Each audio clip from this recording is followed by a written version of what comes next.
के मुताबिक 5 फरवरी को एक ही फेज में यानी एक ही चरण में दिल्ली में मतदान होगा और नतीजे 8 तारीख को आ जाएंगे। यानी अब दिल्ली में नई सरकार के आगमन का काउंटडाउन शुरू हो गया है। आम आदमी पार्टी, भारतीय जनता पार्टी और कांग्रेस पार्टी सब ने अब चुनाव के लिए कमर कस ली है और आज की प्रेस कॉन्फ्रेंस देखकर ऐसा लगा मानो मुख्य चुनाव आयुक्त यानी chief election commissioner Rajiv Kumar भी अपने ऊपर लग रहे इल्जामों का जवाब देने के लिए कमर कस के आए थे। आज की प्रेस कॉन्फ्रेंस में केवल दिल्ली चुनाव और मिल्कीपुर उपचुनाव की तारीखों का ऐलान ही नहीं हुआ है। हालांकि मिल्कीपुर के साथ इरोड तमिलनाडु में वहां भी उपचुनाव की तारीखों का ऐलान हो गया है, बल्कि इससे पहले काफी देर तक लगभग 45 मिनट, 1 घंटे की प्रेस कॉन्फ्रेंस जिसमें 45 से 50 मिनट तक राजीव कुमार वोटर लिस्ट में नाम काटने, जोड़ने, ईवीएम में छेड़छाड़ और इन सब से लेकर वोटिंग प्रतिशत में बढ़ोतरी के इल्जामों पर जवाब देते रहे, या ऐसा कहना बेहतर होगा कि वो सफाई पेश करते रहे। जवाब देने के लिए मुख्य चुनाव आयुक्त राजीव कुमार ने वही शायरी का घिसा पिटा अंदाज सुनाया। कोई उटपटांग तुकबंदी करने की कोशिश करते हुए नजर आए और कहे कि सब सवाल अहमियत रखते हैं, जवाब तो बनता है। सब सवाल अहमियत रखते हैं, जवाब तो बनता है। आदतन कलम बंद जवाब देते रहे, आज तो रूबरू भी बनता है। क्या पता हम कल हो न हो, आज जवाब तो बनता है। ये उटपटांग मुझे पढ़ने में भी थोड़ा, क्योंकि इतने शेर शायरी और इतनी कविताएं पढ़ता आया हूं, लेकिन इस टाइप के उटपटांग कविताएं देखकर छोड़ देता आया हूं अभी तक, मगर आज पढ़ना पड़ रहा है दोस्तों, क्योंकि आज मुख्य चुनाव आयुक्त ने यह सब कहा है, इसलिए आपके सामने रख रहा हूं। क्योंकि आज कह रहे हैं आज तो रूबरू भी बनता है, क्या पता कल हो ना हो, आज जवाब तो बनता है। आपको पता है कि फरवरी महीने में रिटायर हो रहे हैं साहब, इसलिए कल हो ना हो आज तो जवाब बनता है। लिख दीजिए, जवाब दे दीजिए, जवाब का इंतजार हम कर रहे थे। ऐसी लाइनें लिखते हुए शायद उनके भीतर का कवि या शायर मुख्य निर्वाचन आयुक्त की भूमिका पर भारी पड़ रहा था और इसीलिए एक तरफ वो सवालों की अहमियत तो बता रहे हैं, लेकिन कलम बंद जवाब देने को आदत भी कह रहे हैं, जबकि ये उनका कर्तव्य है कि वो पूछे गए सवालों का लिखित जवाब ही दें। इन लाइनों में राजीव कुमार ने अपनी सेवानिवृत्ति का इशारा भी दे दिया कि क्या पता कल हम हो ना हो। आपको बता दूं कि 15 फरवरी को राजीव कुमार रिटायर होने वाले हैं। खैर, संवैधानिक पद पर हमेशा के लिए कोई भी नहीं बना रहता है और एक न एक दिन रिटायर होना पड़ता है और सभी को तय सीमा के बाद हटना ही पड़ता है। हालांकि इनकी सीमा बढ़ाई गई थी, आपको याद होगा, और अब उनका काम कोई अन्य संभालता है, कोई दूसरा संभालेगा। लेकिन कुर्सी पर इंसानों की फेरबदल से वो जिम्मेदारियां नहीं बदल जाती हैं जो कुर्सी पर बैठे हुए इंसान, जिस कुर्सी एक्चुअली वो कुर्सी जो है वो जिम्मेदारियों का निर्वाह करवाती है और वही कुर्सी जिम्मेदारियां बताती भी है। जैसे प्रधानमंत्री नरेंद्र मोदी से पहले वहां पर डॉक्टर मनमोहन सिंह थे, लेकिन कुर्सी वही थी। आज वहां पे नरेंद्र मोदी हैं, कल कोई और होगा। तो यहां पर जो चुनाव आयुक्त हैं उनसे भी यही उम्मीद की जाती है। एक अरसे से ईवीएम की गड़बड़ी पर सवाल उठ रहे हैं, कई बार इसके प्रमाण, इसके रिजल्ट, इसके प्रूफ पूछे गए, लेकिन कितने प्रूफ मिले, कितने जवाब मिले, यह आप सबको पता है। हरियाणा और महाराष्ट्र के नतीजों में विपक्ष ने संदेह जताया कि गड़बड़ी हुई, तभी बीजेपी को भारी जीत मिली है। ऐसी ही शिकायतें वोटर लिस्ट में नाम जोड़ने या काटने पर भी लगातार हो रही हैं, लेकिन इन गंभीर सवालों पर आज चुनाव आयुक्त ने फिर शायरी सुना दी और कहा कि कर न सके इकरार तो कोई बात नहीं, मेरी वफा का उनको एतबार तो है। कर न सके इकरार तो कोई बात नहीं, मेरी वफा का उनको एतबार तो है। शिकायत भले ही उनकी मजबूरी हो, मगर सुनना, सहना और सुलझाना हमारी आदत है। ये बात कह रहे थे। आइए जरा सुन ही लेते हैं इन्हीं की जुबानी क्या कह रहे हैं राजीव कुमार, सुनिए। अगर ये बात मैं कहूं कि ये पूरी पिक्चर अगर किसी को दिखा दो तो सारी पार्टीज को पता है कि वो जहां उनको वो भी हर जगह में जीते हैं। हर इलेक्शन के बाद एक परिणाम से रिलेटेड, परिणाम के बेसिस पे प्रक्रिया का आकलन नहीं हो सकता। परिणाम अपना निश्चिंत है। फिर से जो पार्टी सब जानती हैं कि वो भी जीतती हैं, अगर उसको भी शायराना अंदाज में कहा जाता तो कैसे कहते, ये मैं कहने की कोशिश फिर से करता हूं। वो जानते हैं, वो जीत चुके हैं, उन्हें पता है। कर न सकें इकरार तो कोई बात नहीं, मेरी वफा का उनको एतबार तो है। शिकायत भले ही उनकी मजबूरी हो, मगर सुनना, सहना, सुलझाना हमारी आदत तो है। तो सुन लिए शायद राजीव कुमार जो चुनाव आयुक्त बन गए, तो राजीव कुमार को यह समझना होगा कि शिकायत सुनना और समाधान करना आदत से बढ़कर कर्तव्य भी है, और शिकायत करना विपक्ष की मजबूरी नहीं बल्कि हक है।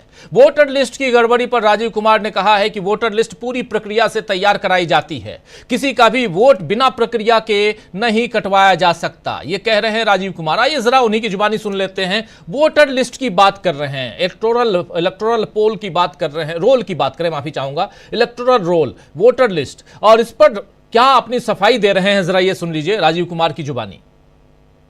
आई will come to the electoral roll. अभी भी इलेक्टोरल रोल के बारे में कहानी चल रही है। देखिए, आपको एक करीब 70 स्टेप्स ऐसे हैं, इलेक्टोरल रोल, उसके बाद चुनावी प्रक्रिया, EVMs, polling station, form 17C, counting, जिसमें पॉलिटिकल पार्टीज और कैंडिडेट्स कॉन्टिन्यूअसली हमारे साथ रहते हैं। डिस्क्लोजर्स की जो मैं बात कहता हूं, वो आज मैं आपको दिखा रहा हूं कैसे। अगर जब भी इलेक्टोरल रोल बनता है, रेगुलर मीटिंग्स होती हैं, फॉर्म 6 के बिना हो नहीं सकता। बीएलए हर पार्टी को अपॉइंट करने का अधिकार है। जो भी क्लेम्स एंड ऑब्जेक्शंस आते हैं, वो हाथ की हाथ हर पॉलिटिकल पार्टी के साथ में शेयर किए जाते हैं। वेबसाइट पे ड्राफ्ट डाला जाता है। पोलिंग स्टेशन के रेशनलाइजेशन में कंसल्ट किया जाता है। कोई डिलीशन हो ही नहीं सकता जब तक उसके पीछे फॉर्म 7 ना हो। यहां तक कि अगर किसी की डेथ हो गई है, उसका भी डेथ सर्टिफिकेट हम अपने रिकॉर्ड में लगा के बीएलओ के माध्यम से रखते हैं। अगर किसी का डिलीशन इसके अतिरिक्त होना है शिफ्टिंग में, उसको नोटिस देते हैं। तो सुन रहे थे आप यहां पर राजीव कुमार बार बार अपनी बात यहां रखते हुए, वहीं फॉर्म 17A 17C इसको लेकर जो नियम बदले गए हैं, इन सब पर भी सफाई देते हुए नजर आए राजीव कुमार। क्या कह रहे हैं 17A 17C को लेकर, जरा उनकी जुबानी ये भी सुन लीजिए। बहुत महत्वपूर्ण है यहां से जानना, क्योंकि ये जानने का हक आपका, हमारा और सारे तमाम वोटर्स का है, इस देश के नागरिकों का है, जो जाकर वोट देते हैं, अपनी सरकार चुनने की कोशिश करते हैं। लेकिन जब सरकार चुनने की प्रक्रिया का पालन करवाने वाला इंसान राजीव कुमार वही शेरो शायरी करने लगे, और वही अगर रिजल्ट की बात पहले से बताने लगे, अभी आपने सुना ना थोड़ी देर पहले जो शेर सुना रहे थे उसमें क्या था, तो वो कहने लगे, तो आप क्या कहेंगे? क्या चुनावों में धांधली हुई है? हम यही कहेंगे। आखिर क्यों सफाई दे रहे हैं राजीव कुमार? क्यों 1 घंटे तक आते, चुनाव की घोषणा करते, चले जाते, लेकिन सफाई क्यों दे रहे थे? ये बहुत इंपॉर्टेंट है। ये 17A 17 से सुनिए क्या कह रहे हैं इस बारे में राजीव कुमार। ये कहता है कि 7 प्रकार के डॉक्यूमेंट्स नहीं दिए जाएंगे, 7 प्रकार के, जिसमें से सबसे इंपॉर्टेंट मैं एक का नाम ले रहा हूं, बाकी इसमें पढ़ लेंगे, ईवीएम्स भी हैं, बाकी चीजें भी हैं।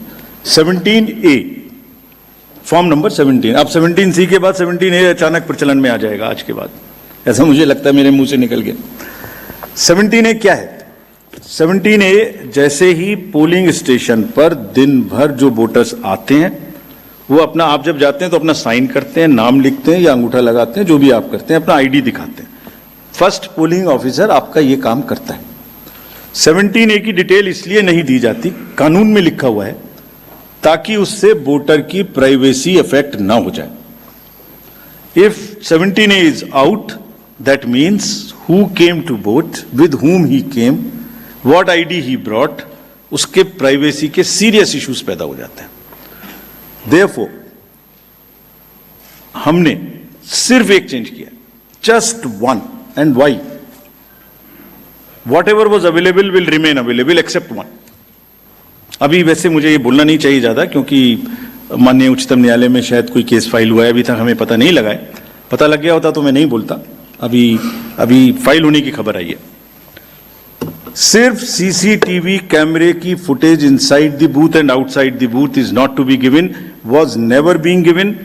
It was prohibited earlier also by the instructions of 2024 and before, and it will not be given, just to make it clear. That is the only change. This 93-2 has 25 forms, which include 17C plus 4 forms. All of them were available and will continue to be available. So therefore, It is only to protect the privacy of the voter, profiling of the voter.